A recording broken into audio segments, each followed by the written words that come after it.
الحمد لله رب العالمين والصلاة والسلام على أشرف الأنبياء والمرسلين وعلى آله وصحبه أجمعين. اللهم لك الحمد شكرا ولك المن فضلا ونستغفرك يا حي يا قيوم. صل وسلم عدد علمك على عبدك ورسولك وحبيبك سيد المعصوم سيدنا محمد وعلى آله وصحبه وأهل محبته وأصلح شؤون الأمة وفرج عنا الهموم والغموم يا حي يا قيوم. رب اشرح لي صدري ويسر لي أمري واحلل عقدة من لساني يفقهوا قولي. Al-Imam Al-Ghazali menyatakan di dalam kitabnya Mukasyafatul Qulub, Al-Bazzar melalui sanad hasan meriwayatkan bahawa Ar-Rahim itu adalah sesuatu yang bergantung di arasy Allah Ta'ala dan berbicara dengan bahasa yang fasih. Lalu ia mengatakan, Ya Allah, sambungkanlah orang yang menyambungkan aku, putuskanlah orang yang memutuskannya. Maka sesungguhnya Rahim ini, yakni sifat kasih sayang, hubungan, satu hubungan. Maka Allah Ta'ala ciptakan Rahim ini di arasy Allah Ta'ala tergantung. Maka siapa yang menyambungkan hubungan silaturahim, maka sesungguhnya dia telah menyambungkan dirinya dengan Allah. Tapi sesiapa yang memutuskan hubungan silaturahim, maka dia telah memutuskan hubungan dia dengan Allah. Maka Allah mencipta rahim, Allah mencipta akal, Allah mencipta ruh, Allah mencipta sifat kasih sayang, rahmat, semuanya dicipta, kemudian dimasukkan di dalam jasad manusia. Akal Allah cipta dulu akal, kemudian Allah masukkan akal dalam manusia dan jasad manusia. Allah menciptakan ruh, lalu ruh itu ditiup pada jasad manusia. Maka begitulah Allah mencipta rahim. Kalau tidak ada rahim ini, manusia tidak ada kasih sayang. Maka Allah mencampakkan, dan rahim ini tergantung di arasy Allah. Bagaimana bentuk rahim, wallahu alam. Bagaimana bentuk akal, sehingga Allah Ta'ala campak. Akal Allah tak campakkan di dalam binatang, hingga binatang tidak ada akal. Tetapi bila Allah Ta'ala campakkan di dalam manusia, manusia berakal. Nafsu begitu juga. Allah mencipta nafsu, kemudian dimasukkan di dalam jasad manusia. Maka ada nafsu. Makan, minum, tidur dan seumpamanya. Maka demikian Allah mencipta rahim. Bagaimana rahim, wallahu alam. Tapi rahim itu berbicara dengan bahasa yang fasih. Ya Allah, sambungkan aku. Mana orang yang menyambungkan hubungan silaturahim, putuskan aku. Bermakna dengan orang yang memutuskan hubungan silaturahim. Maka Allah menciptakan rahim itu sifat kasih sayang. Bermakna sesiapa yang memutuskan hubungan silaturahim, dia telah memutuskan hubungan dia dengan Allah Subhanahu wa ta'ala. Wal-iyazubillah. Lalu Allah mengatakan, aku adalah Rahman, aku adalah Rahim. Aku sifat pengasih, aku sifat penyayang. Aku membentuk Ar-Rahim daripada namaku. Dengan nama Rahim inilah lalu dicampakkan di dalam hati manusia, dalam diri manusia, maka manusia ada kasih sayang. Di dalam hadis yang lain, sifat kasih sayang Allah Ta'ala campakkan, hanya satu saja Allah Ta'ala campakkan di dalam binatang manusia, sehingga manusia binatang mengasihi di antara satu sama lain. Dan Allah menyimpan 99 sifat kasih sayangnya kepada hamba-Nya. Maka sayangnya Allah kepada hamba-Nya mengatasi sayangnya manusia kepada manusia yang lain, mengatasi sayangnya ibu kepada anak. Apa bukti Allah Ta'ala Maha Penyayang kepada kita? Kita buat dosa setiap hari, Allah tetap memberi nikmat. Kita membuat maksiat setiap hari, Allah tetap tidak memberi azab lagi kepada kita.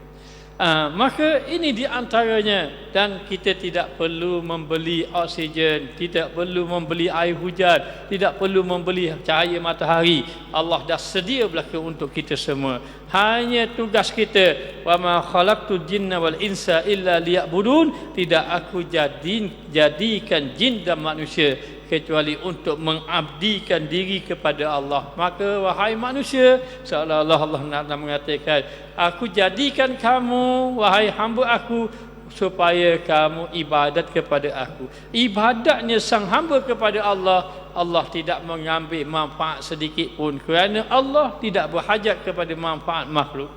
Buat ibadat semua makhluk, kerajaan Allah tidak bertambah. Maksiat semua makhluk, kerajaan Allah tidak lemah. Kerana sesungguhnya Allah tidak berhajat kepada sesuatu, maka kitalah yang berhajat kepada Allah Ta'ala. Maka Allah Ta'ala mengatakan, aku akan memutuskan hubungan dengannya, yakni Rahim akan memutuskan. Siapa yang tidak menyambung hubungan sesuatu Rahim, putus dia. Maknanya tidak ada Rahim, kasih sayang, maka dia telah memutuskan hubungan dengan Allah. Riwayat daripada Al-Bazzar juga bahawa ada 3 perkara yang tergantung di arasy Allah. Yang pertama Rahim, iaitu sifat kasih sayang. Ia berkata, ya Allah, aku berpegang padamu, kerana itu aku tidak akan putuskan. Sifat kasih sayang. Siapa yang ada sifat kasih sayang, dia ada hubungan dengan Allah. Siapa tidak ada sifat kasih sayang, tidak ada hubungan dengan Allah. Bahkan Allah lah yang menyuruh kita berkasih sayang di antara satu sama lain. Hablum minallah, hablum minan nas. Ada ikatan. Hablum ni tali Allah dengan tali manusia. Ada ikatan kita dengan Allah, ada ikatan kita dengan manusia. Kemudian yang kedua, amanah itu juga tergantung di arasy Allah Ta'ala. Yang pertama sifat Rahim, sifat kasih sayang. Yang kedua sifat amanah, tergantung. Maka apa kata sifat amanah? Sifat amanah ini berkata, bagaimana sifat amanah? Wallahu a'lam. Bagaimana akal, bagaimana nafsu, bagaimana roh, bagaimana sifat kasih sayang, bagaimana sifat amanah, Allah cipta dulu. Lepas tu Allah Ta'ala campak. Banyak sifat amanah itu masuk dalam jiwa orang, banyak sifat amanah lah dia. Maka dikatakan bahawa amanah ini berkata, ya Allah, aku bergantung padamu, kerana itu aku tidak akan khianati. Maka bermakna sesiapa yang mengkhianati, bermakna dia telah mengkhianati hubungannya dengan Allah Subhanahu wa Ta'ala. Ya ayyuhallazina amanu, wahai orang-orang yang beriman, hendaklah kamu menunaikan amanah. Hendaklah kamu menunaikan anta'addul amanati ila ahliha. Hendaklah kamu menunaikan amanah kepada orang yang di bawah kamu. Dan yang ketiga, kenikmatan. Allah jadikan nikmat.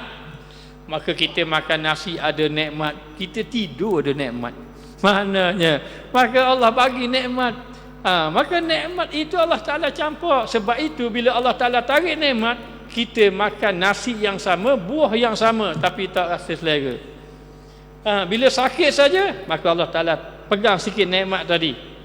Aku bagimu nikmat ni, aku tarik kamu nikmat. Dulu makan buah ni manis, buah ni tetap manis. Orang lain makan manis, kita pahit tak barang. Orang lain makan selera, kita tidak selera. Dulu hak ni yang kita suka, tapi hari ni tak boleh makan. Benda yang sama aja rasa. Kenapa? Nikmat tu Allah pegang. Allah bagi, Allah pegang. Maka nikmat itu berkata, ya Allah, aku bergantung padamu, kerana itu aku tidak mengingkarinya. Maka Allah nikmat itu mengikut perintah Allah. Kenapa makan tak ada selera, tak ada nikmat? Kerana nikmat itu ditarik oleh Allah. Allah lah yang menentukan segala-galanya. Maka demikian, 3 tergantung di arasy Allah. Rahim, sifat kasih sayang. 2 sifat amanah. 3 segala kenikmatan. Bergantung dekat negeri akhirat, dekat arasy Allah Ta'ala.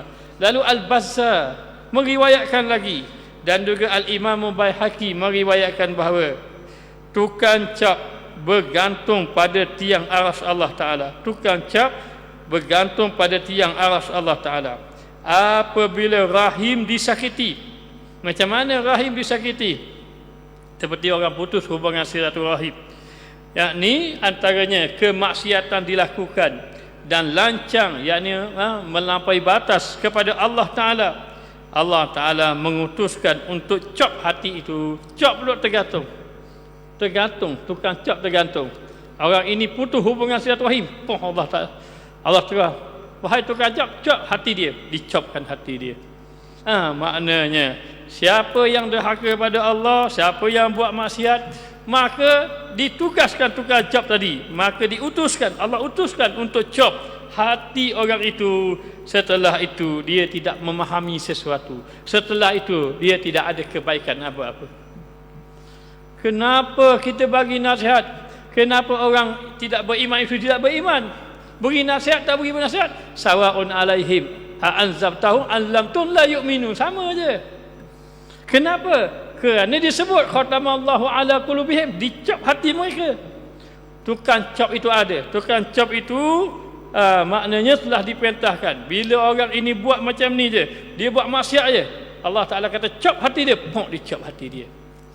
Bila cop hati dia, tidak faham apa-apa, tidak dapat memahami, tidak ada kebaikan. Kerana apa? Kerana sudah dicopkan hatinya. Sebab itu kalau kita buat maksiat, akhirnya tinggal ibadat dengan tak tinggal ibadat sama je. Tak ada rasa susah hati, tidak rasa bersalah, tidak rasa apa-apa. Sebab apa? Itu tanda hati sudah dicop. Wal iyazubillah.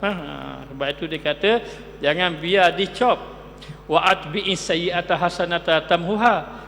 Kalau kamu terjatuh buat maksiat, wa atbi'is sayyi'ata hasanah, ikutilah kejahatan kamu dengan kebaikan. Pastikan kebaikan itu tamhuha, menghapuskan kejahatan tadi.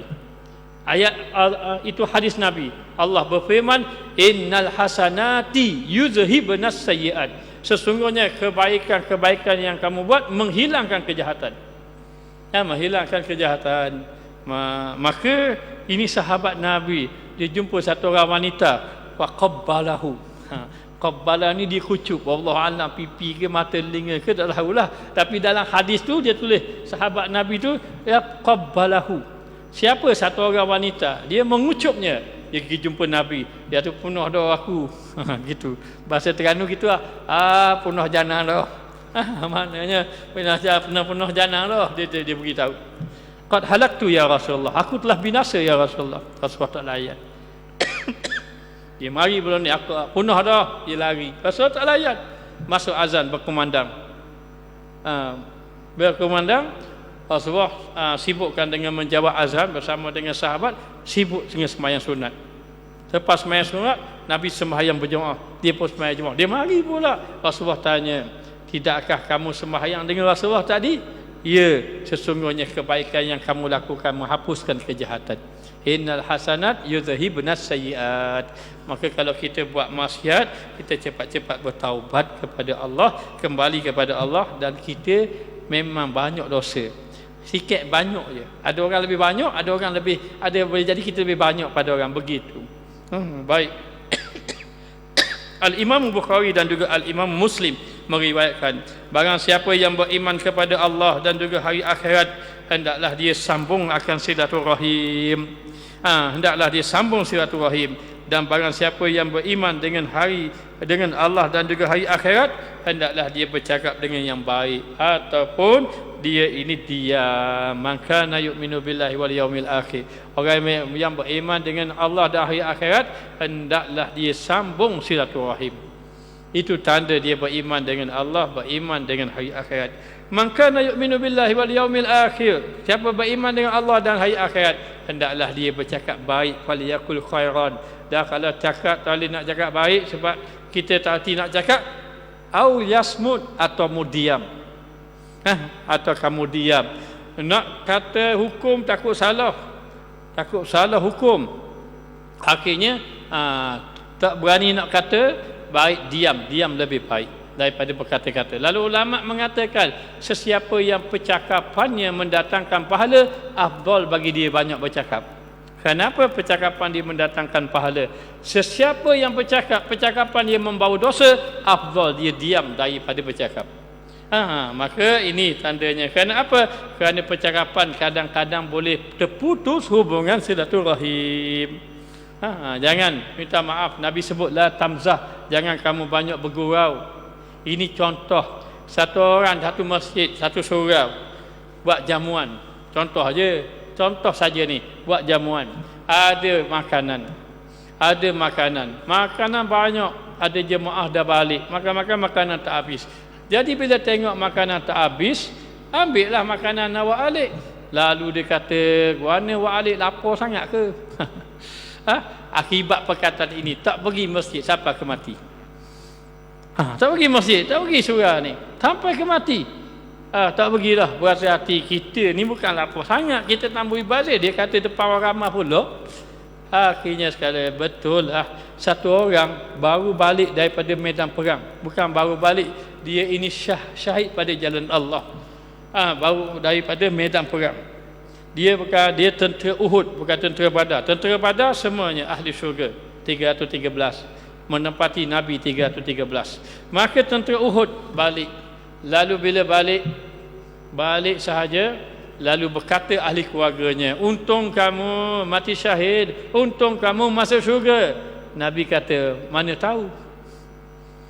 Boleh jadi dia ada mengeluarkan perkataan, boleh jadi ada satu perkataan yang menyebabkan dia tidak boleh masuk dalam syurga.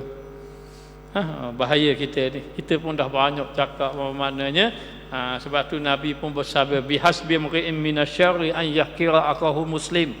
Kadang-kadang seseorang tu tidak sedar, seorang bila bihasbi mri'in minasyarri, dikira seseorang itu daripada syarri, daripada kejahatan, telah melakukan kejahatan, an yahkira akahu muslim. Yahkira ni maknanya merendahkan orang, mencela, mencemuh. Kamu telah melakukan satu kejahatan bila kamu mencemuh orang, mencela orang dengan perkataan yang tidak elok. Jadi jaga. Kenapa dia suruh kita bercakap baik-baik? Kenapa dia suruh diam? Kerana kalau kita tak bercakap dengan baik, boleh jadi terputus hubungan silaturahim. Baik.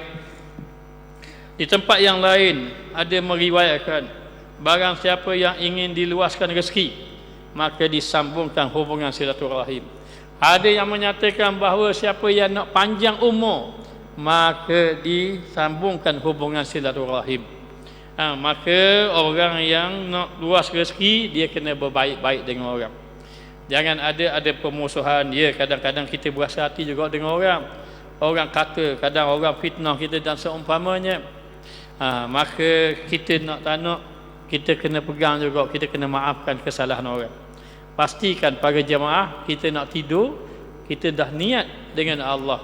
Tidak ada lagi orang yang menuntut di atas kita, walaupun ataupun kita menuntut dia. Kerana apa? Kerana kita maafkan segala kesalahan orang. Rasulullah beritahu kepada Siti Aisyah, pastikan sebelum tidur khatam Quran. Pastikan sebelum tidur ni, kamu ini menyebabkan orang lain mendapat rahmat. Jadi akhirnya tidur baca Qul Huwallahu Ahad 3 kali. Dan nak tidur, maafkan segala kesalahan orang.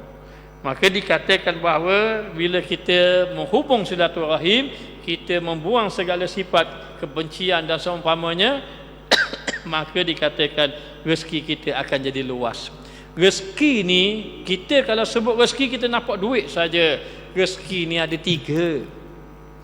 Rezeki tu ada 3. Apa dia? Satu rezeki dunia. Rezeki dunia Allah beri belaka. Orang kafir Allah beri. Allah beri belaka. Beriman tidak beriman, fasik taat, semua Allah beri rezeki. Allah bagi belaka rezekinya. Wallazina kafaru yatamatta'un wa ya'kuluna wa yatamatta'un. Orang yang tidak beriman tu, mereka itu makan, mereka itu berseronok-seronok. Kama ta'kulu an'am, mereka makan tapi macam makan binatang ternakan. Wan naru maswal lakum, disediakan api neraka. Jadi dikatakan ya'kulu wa yatamatta'un, mereka berseronok-seronok, mereka makan. Itu rezeki apa? Itu rezeki dunia. Wallazina kafaru wa yatamatta'una wa ya'kulu, makan berseronok, itu rezeki dunia. Maka ada 3 rezeki. 1 rezeki dunia, 2 rezeki agama. Rezeki agama khas kepada orang-orang yang beriman, yang beramal saleh. Rezeki agama. Ini rezeki ni dapat datang masjid. Rezeki ni Allah beri telinga kita mendengar kebaikan. Rezeki kita boleh semayang berjemaah. Rezeki ini orang semayang berjemaah di masjid itu khairum minad dunya wa ma fiha, lebih baik pada dunia dan segala isi. Satu hari sahabat bersedih. Rasulullah tanya, kenapa bersedih? Unta merah saya hilang. Lah, unta merah ingat sembahyang hilang. Maknanya, ya Rasulullah, rakaat mana besar dengan unta merah? Kata Rasulullah, 1 rakaat itu lebih besar daripada dunia yang penuh dengan unta-unta merah. Khairum minad dunya wa ma fiha. Ini rezeki agama. Rezeki agama kena tengok ikut pandangan mata hati. Rezeki dunia tengok dengan mata zahir. Oh, banyak piti sudah. Maknanya banyak harta itu rezeki dunia. Rezeki ada 3 ya. 1 rezeki dunia, 2 rezeki agama, 3 rezeki akhirat. Bila rezeki akhirat? Rezeki akhirat bermula daripada sakaratul maut, husnul khatimah. Ya Allah biha, ya Allah biha, ya Allah bi husnul khatimah. Siapa yang dapat husnul khatimah, itu dia dapat rezeki akhirat. Bermula daripada husnul khatimah sampai kepada akhirnya dia dapat rezeki akhirat. Rezeki akhiratlah yang sebenar-benar rezeki. Itu yang paling sebenarnya. Sebab itulah sahabat tinggal. Ketika mana datangnya ayat lan tanalu birra hatta tunfiqu mimma tuhibbun, kamu tak akan mencapai kebaikan sehingga kamu membelanjakan harta apa yang kamu kasih. Sahabat terus beri tanah di Bayrah, terus beri pada Allah dan Rasul. Kenapa? Kerana nak ambil rezeki akhirat. Hilang rezeki dunia, zahir hilang, hakikatnya tidak hilang. Baik, kita tengok. Sementara Sayyidina Abu Hurairah radhiyallahu anhu mengkhabarkan bahawa dirinya pernah mendengar Rasulullah sallallahu alaihi wasallam bersabda, barang siapa ingin diluaskan rezekinya dan diakhirkan kematiannya, dipanjangkan umur. Dipanjangkan umur. Dipanjangkan umur, hendaklah dia menyambung tali silaturahim, berbaik-baik dengan orang, dan juga hendaklah dia ini berkasih sayang. Nanti Allah bagi 2. 1 rezeki dia luas, yang kedua umur dia panjang. Di dalam satu kitab kisah orang-orang soleh, datanglah satu orang berjumpa dengan satu orang nabi. Saya lupa nabi apa. Jumpa nabi itu, kemudian bercakap-cakap dengan tetamu dia tadi. Selepas daripada itu datanglah satu malaikat. Malaikat itu berkata, orang ini 2-3 hari lagi akan mati. 2-3 hari lagi akan mati. Maka tahulah Nabi itu, oh itulah orang tadi, satu hari nanti dia akan mati. Ternyata selepas daripada itu sudah tidak didatangi lagi orang itu dan sudah tidak lagi dengar beritanya. Maka dipahami mungkin orang itu sudah mati sebagaimana malaikat bagi tahu. Tiba-tiba satu hari dia bertemu dengan orang itu, terkejut dia. Lah, tak mati lagi. Tak mati lagi, terkejut dia. Lalu dalam keadaan macam itu, orang itu datang rumah dia, rumah sang Nabi tadi. Nabi ini terkejut. Oh, tak mati lagi rupanya. Tapi takkan, mana mungkin malaikat itu berdusta. La ya'sunna ma amarahu wa yaf'aluna ma yu'maru. Malaikat itu berkati ke perintah Allah. Maka baliklah sang lelaki tadi. Tengah Nabi itu berfikir, datang malaikat itu. Dia pun memberitahu, Allah memberitahu aku bahawa orang ini matinya sekian-sekian. Kemudian daripada itu Allah menangguhkan kematian dia. Kerana apa? Selepas dia keluar daripada rumah kamu, dia telah menginfakkan harta dia.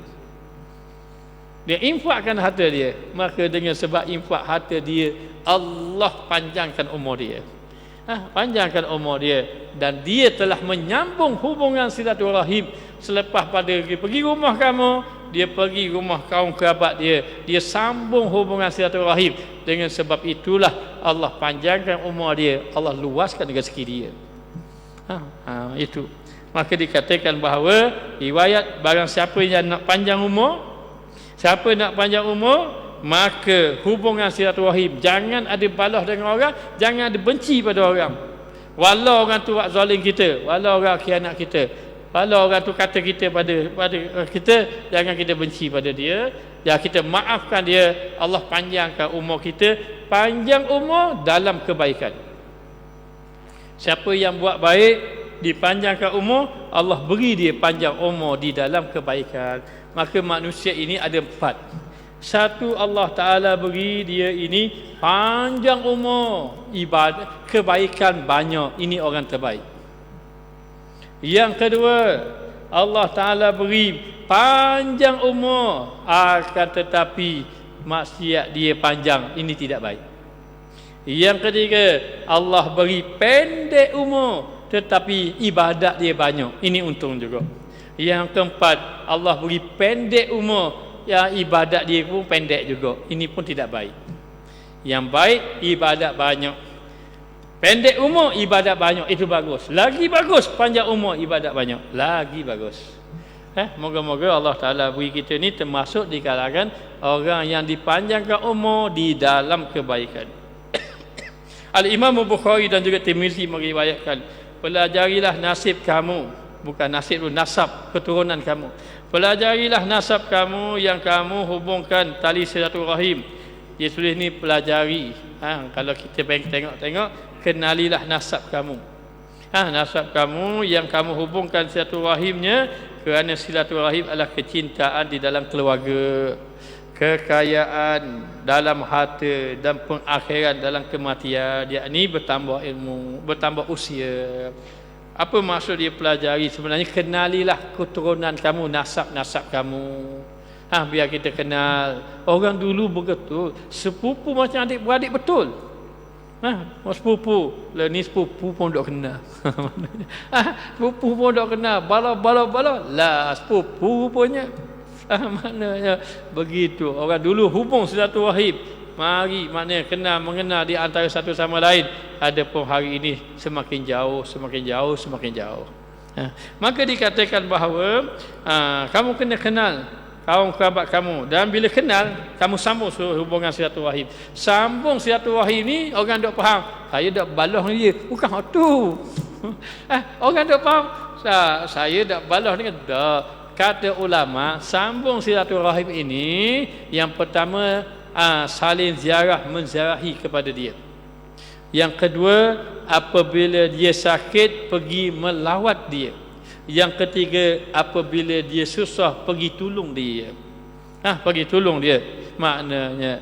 Dan yang keempat, apabila dia melakukan kesalahan, maafkan dia. Itu baru sambung hubungan silaturahim.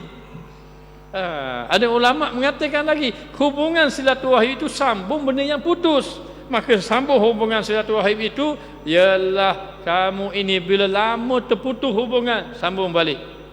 Maknanya bila terputus saja dengan perbalahan, maka pergi sambung lagi, memaafkan dia dan seumpamanya.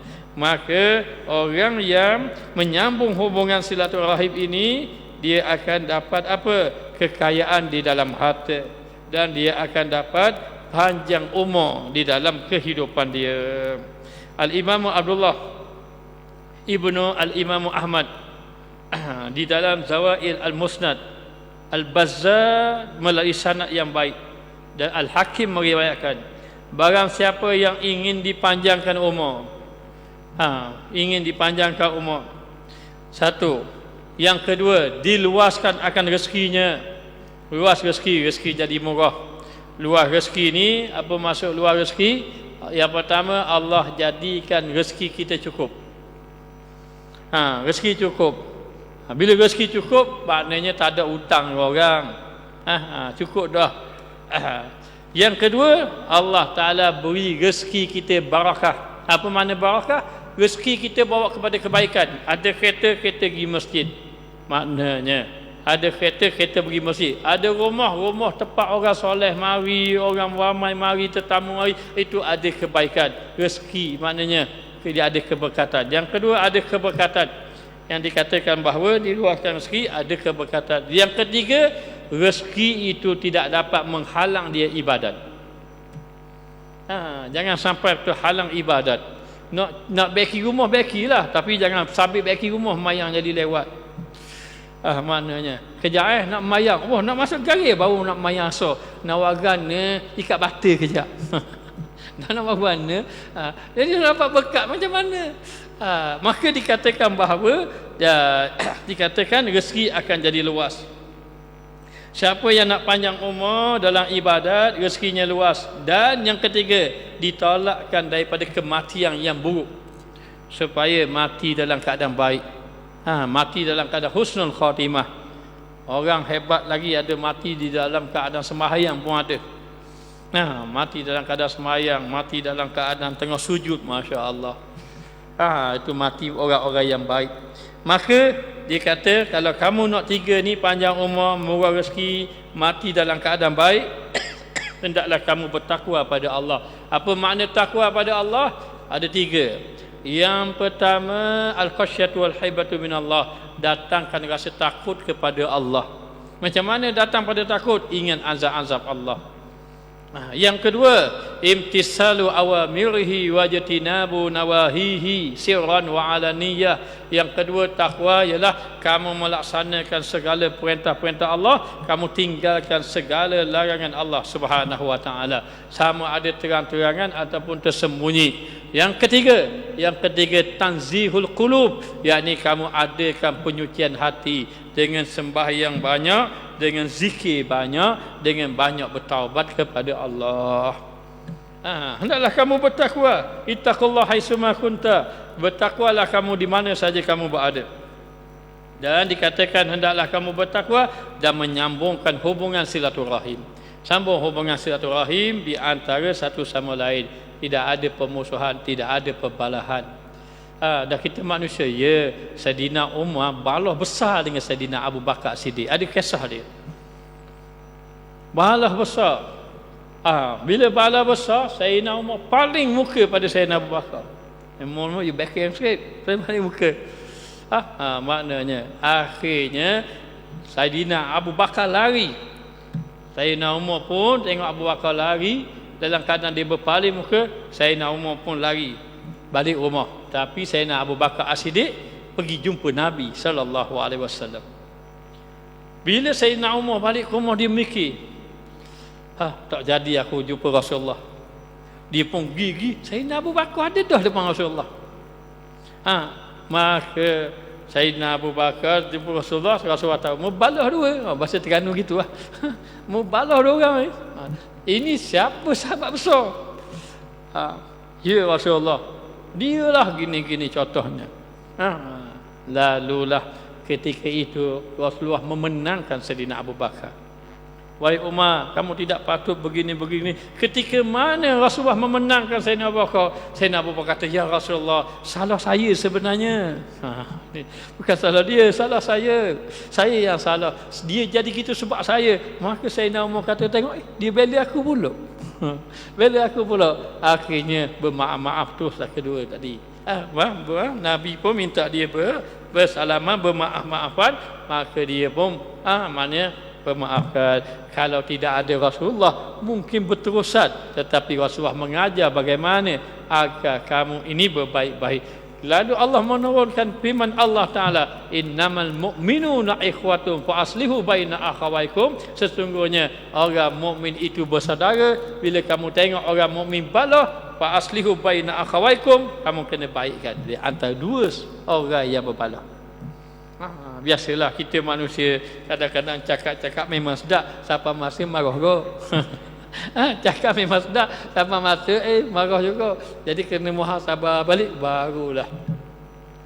Tapi dengan ilmu, kita tahu kalau kita putus hubungan silaturahim begini, maka niatkan dalam hati kita, kita maafkan segala kesalahan orang. Dan demikian juga Al-Bazzar juga Al-Hakim mengkhabarkan bahawa Rasulullah sallallahu alaihi wasallam bersabda, dan ini juga termaktub di dalam kitab Taurat, barang siapa yang ingin bertambah umurnya, diluaskan rezekinya, hendaklah menyambung silaturahim. Bermakna apa? Dalam kitab Taurat pun ada benda ni. Kamu berbaik-baik, kamu sambung hubungan silaturahim, panjang umur. Abu Ya'la berkata, dengan sedekah dan silaturahim Allah tambah umur. Tambah satu lagi, sedekah. Kamu bersedekah dan kamu hubung silaturahim, menambahkan umur. Menambahkan umur, yakni dipanjangkan umur, dan juga menolak kematian yang buruk. Ada ulama mengatakan, orang kalau buat jahat-jahat kemudian dihabiskan harta dia pada jalan Allah, Allah boleh maafkan dia dan dia boleh mati dalam keadaan sebaik-baik manusia. Dengan apa? Dengan dia infak fisabilillah. Itu paling besar. Sehingga dikatakan bahawa orang yang mati, yang sudah mati, ditanya, kalaulah boleh bangkit, macam apa amalan yang kamu nak buat? Ketika mana nak mati, apa amalan yang dipikir? Kalau dah Allah menangguhkan kematian aku, la as-saddaqah, aku akan bersedekah. Kenapa?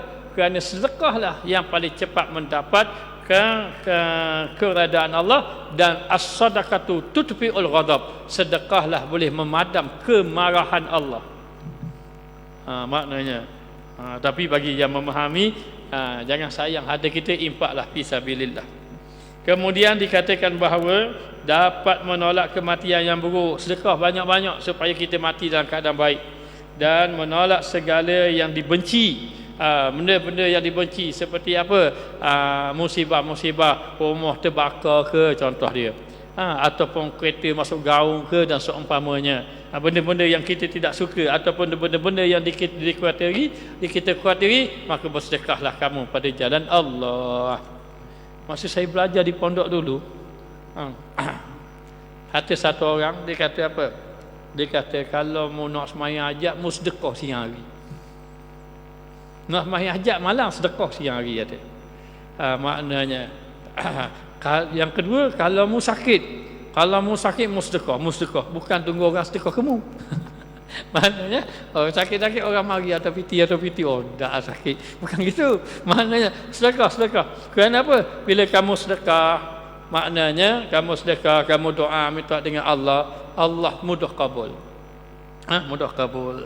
Maka dikatakan bahawa Abu Ya'la dia menyatakan di tempat yang lain, dalam riwayat yang lain, berkata seorang lelaki daripada Qatsam datang orang itu kepada Nabi SAW ketika mana baginda berada bersama dengan sekumpulan sahabatnya.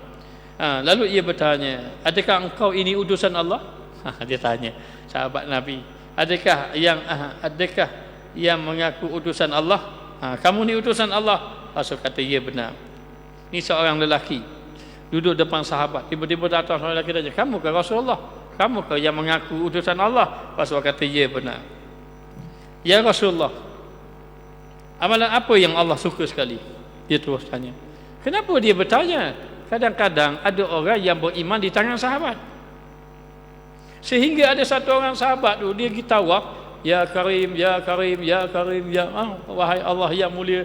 Nabi ikut belakang dia, ya Karim, ya Karim. Dia pun berhenti. Hei orang muda, apa mu ni ejek-ejek aku ke? Dia pun senyap ayat. Tawaf lagi, ya Karim, ya Karim. Nabi pun kata, ya Karim. Dia berhenti. Hei, mu ni ikut ejek-ejek aku kata gitu. Dia pun tengok, wajah kamu indah, tak jadi aku nak marahmu. Lepas tu jalan lagi, ya Karim, ya Karim. Nabi pun kata, ya Karim juga, ikut juga dia. Dia pun berhenti. Aku kena jumpa Rasulullah kau. Aku kena ngadu, mu ni ejek-ejek aku. Baik aku kata gitu, mu kata gitu. Aku kena jumpa Rasulullah kau. Dia kata, mu kenal tak Rasulullah? Tak kenal? Akulah Rasulullah. Rupanya Rasulullah yang ikut ya Karim tu, ikut dia tadi. Begitu sahabat, dia beriman, dia tawaf. Sebab apa? Dia tak kenal. Bukan tak kenal, dia berjumpa dengan sahabat, dia beriman di tangan sahabat. Ramai mana yang beriman di tangan Sayyidina Abu Bakar, ada yang beriman di tangan Sayyidina Umar dan sebagainya. Maka satu orang tanya, mu ke utusan Allah? Dia tanya, ya. Oh gitu, nak tanya apakah amalan yang Allah Ta'ala kasih? Ni orang beriman lah. Apakah amalan yang Allah Ta'ala kasih? Lalu Rasulullah menjawab, hubungan silaturahim. Ingat, kalau jumpa hadis ayu ahabu amal ilallah, tiba-tiba sahabat bertanya, maka Nabi pun jawab, al-jihad fisabilillah. Mari sahabat lain, ayu ahabu amal ilallah, apakah amalan yang dikasih oleh Allah? Birru walidaini. Lepas tu sahabat lagi mari, apakah ayu ahabu amal ilallah, apakah amalan yang disukai oleh Allah? As-salatu fi waqtiha. Ya Rasulullah, macam mana jawapan beza-beza soalan sama? Soalan sama. Kalau kita mari, ustaz ni kata A, ustaz ni kata B, ustaz ni kata C, mana sebetul tahu? Ataupun ustaz ni, orang ni kata, jangan tanya, jawab gini, orang ni jawab ni, dia kata apa? Ni ustaz tak tetap pendirian. Ya Rasulullah, orang tanya soalan yang sama, apakah amalan yang paling baik? Tiba engkau jawab berjihad, yang ni kamu jawab buat baik ibu bapa, hang ni kamu jawab sembahyang. Rasulullah memberitahu bahawa yang orang ini orang muda gagah, alangkah baiknya dia berjihad. Bagi diri dia, jihad itu paling afdal. Kalau Nabi kata buat baik ibu apanya pasti dah. Maknanya sedangkan dia perlu amalan yang baik sekarang ni. Adapun orang ini dia ada ibu bapanya, maka amalan yang paling baik bagi dia buat baik pada ibu bapa. Adapun orang ini dia baru beriman, baru mengenali sembahyang, maka bagi dia afdal dia jaga sembahyang. Maka dia tanya amalan paling baik, sembahyang pada waktu dia. Mari soalan ini pun hari ini, ya Rasulullah, apakah amalan yang paling afdal? Sambung hubungan silaturahim. Nabi jawab gitu. Ya Rasulullah, apakah yang paling dibenci oleh Allah? Yakni melakukan syirik kepada Allah, menyekutukan Allah Ta'ala. Baiklah ya Rasulullah, selain pada itu apa yang Allah Ta'ala kasih lagi? Amalan apa? Rasulullah jawab, kemudian apa lagi yang Allah Ta'ala benci? Rasulullah mengatakan memutuskan hubungan silaturahim. Putuskan hubungan silaturahim. Kemudian apa lagi selepas pada itu? Sebab saya nak buat ni, dan saya yang boleh saya buat ni. Lalu Rasulullah kata, kamu suruh orang buat baik, amar ma'ruf nahi munkar, dan kamu cegah orang melakukan kemungkaran. Maknanya orang ini Nabi suruh, apakah amalan paling baik? Yakni menghubungkan hubungan silaturahim. Moga-moga Allah Ta'ala memelihara kita semua. Moga-moga Allah Ta'ala jadikan kita hamba Allah yang saleh, tidak kita diwafatkan kecuali dalam mendapat husnul khatimah. Wallahu a'lam. Bismillahirrahmanirrahim. Rabbana zalamna anfusana wa illam taghfir lana wa tarhamna lanakunanna minal khasirin. Wa sallallahu ala sayyidina Muhammad wa ala alihi wa sahbihi wasallam. Walhamdulillahirabbil alamin.